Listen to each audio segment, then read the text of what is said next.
This survey shows the provinces of Bengal and Bihar as they stood in the mid-18th century. At this time, the Bengal Delta was the undisputed economic center of the subcontinent, a massive hub of global trade and immense regional wealth. Ruling this territory was the 23-year-old Nawab, Siraj-ud-Dowlah.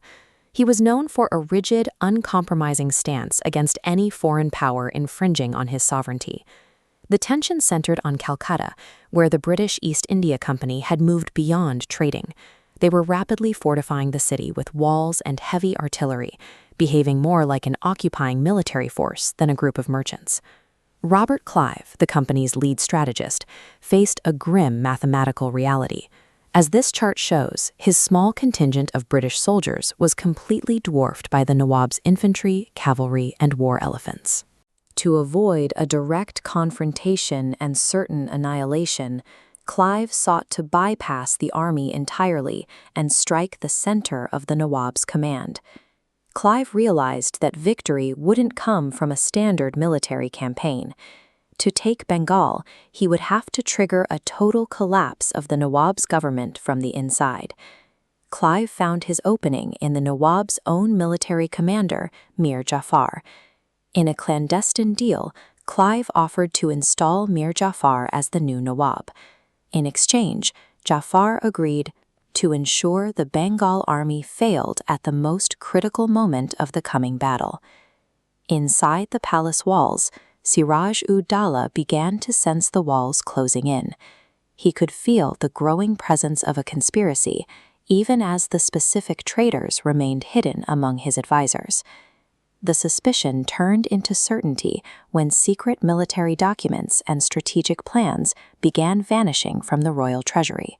The Nawab knew he was being betrayed, but he remained unaware that the man leading his defense was the same man who had already sold the country to the British. On June 23, 1757, the two forces met at Plassey. The morning was defined by a heavy fog and the lingering scent of gunpowder as the massive Bengal army lined up against Clive's much smaller force. Midway through the initial exchange, a torrential rainstorm swept across the battlefield, instantly halting the artillery fire on both sides. This rain proved fatal for the Nawab's forces. While the British covered their gunpowder with tarpaulins, the Nawab's supply was left exposed. Within minutes, his primary offensive weapon was reduced to useless wet sludge. The British took immediate advantage. Using their dry powder, they launched a relentless artillery strike against the Bengal lines, which were now unable to return fire. Siraj-ud-Dowlah looked to Mir Jafar, ordering his massive flanking force to charge and save the day, but the order was ignored. Mir Jafar's troops stood perfectly still, refusing to engage and leaving the Nawab's remaining loyalists completely vulnerable. The Nawab realized the battlefield was a formality. His country had already been sold in a corporate transaction. With his defense dissolved, he was forced to flee. Siraj-ud-Dowlah disappeared into the dark forests, hunted by the very men who had served him days earlier. He was eventually captured and brought before the man who had facilitated his downfall, the newly installed puppet ruler, Mir Jafar.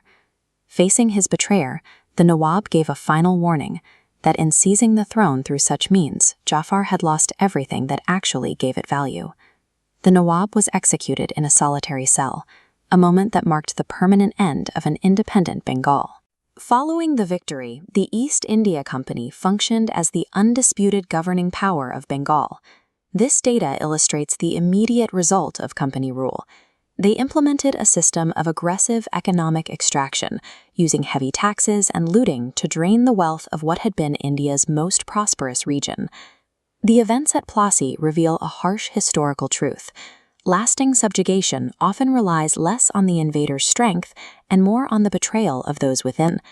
This deal secured a permanent British foothold in India, beginning 2 centuries of colonial rule. The resentment generated by this loss of sovereignty provided the motivation for the generations of resistance that eventually